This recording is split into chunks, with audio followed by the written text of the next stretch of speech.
Assalamualaikum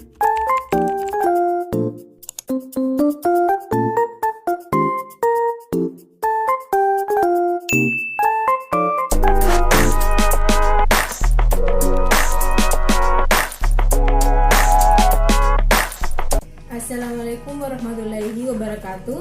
Perkenalkan, nama saya Musdalifah dengan NIM 200-250-501054. Saya mahasiswa dari Universitas Temaka Mamuju, mengambil jurusan Sistem Informasi dan sedang menjalankan semester 4.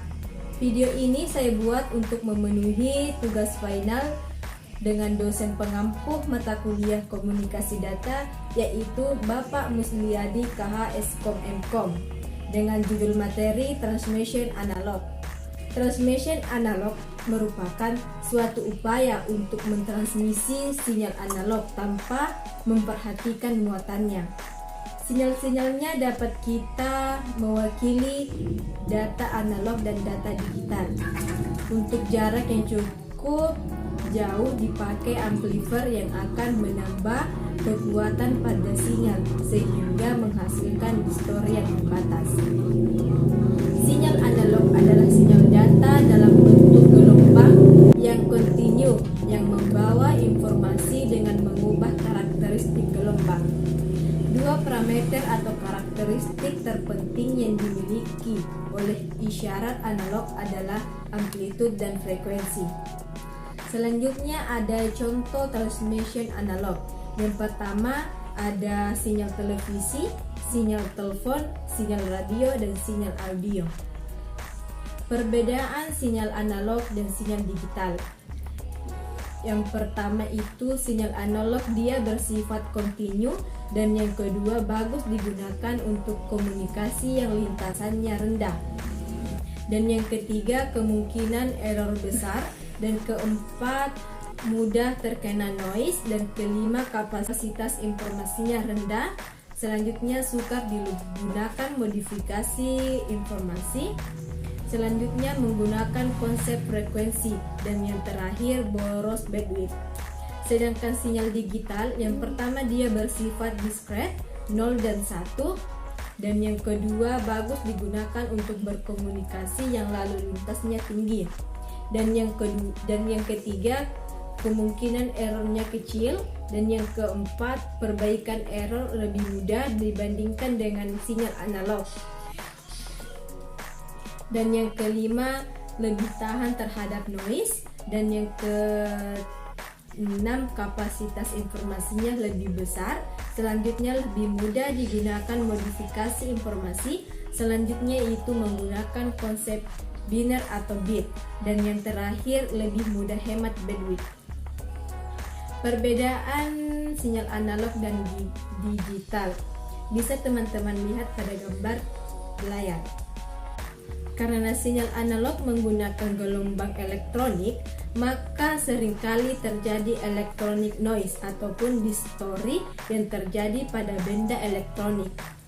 Contohnya, pada speaker akan ada bunyi atau kresek-kresek pada saat memutar lagu. Sinyal analog juga rentan terhadap perubahan cuaca. Beberapa konversi analog ke analog. Yang pertama, amplitude modulation, yang kedua frequency modulation, dan ketiga phase modulation. Dan yang materi selanjutnya yaitu mengapa diperlukan proses modulasi sinyal analog jika sinyal analog sudah analog. Karena modulasi diperlukan jika media di alam adalah bandpass atau jika hanya ada saluran bandpass yang tersedia. Contohnya adalah stasiun radio.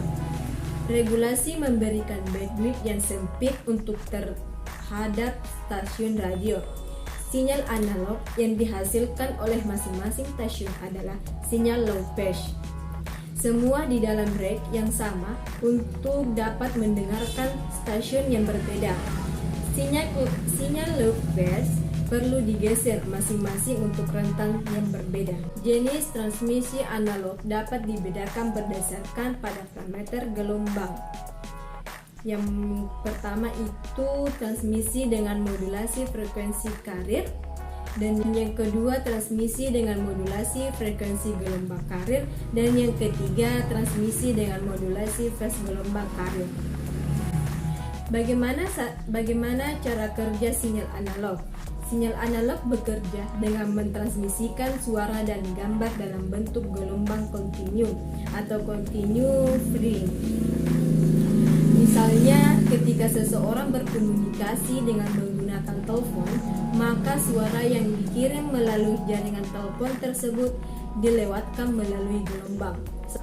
Salah satu contoh cara kerja sinyal analog pada gambar tersebut. Kesimpulan dari materi yang saya bawakan yaitu transmisi analog merupakan suatu kegiatan mengirim informasi melalui transmisi fisik melalui bentuk gelombang. Data ditransmisikan melalui gelombang pembawa, yaitu gelombang sederhana yang hanya bertujuan untuk mengangkut data dengan modifikasi salah satu karakteristiknya, yaitu amplitude dan frekuensi atau fasa. Sekian dari penjelasan materi saya. Sekian dan terima kasih. Assalamualaikum warahmatullahi wabarakatuh.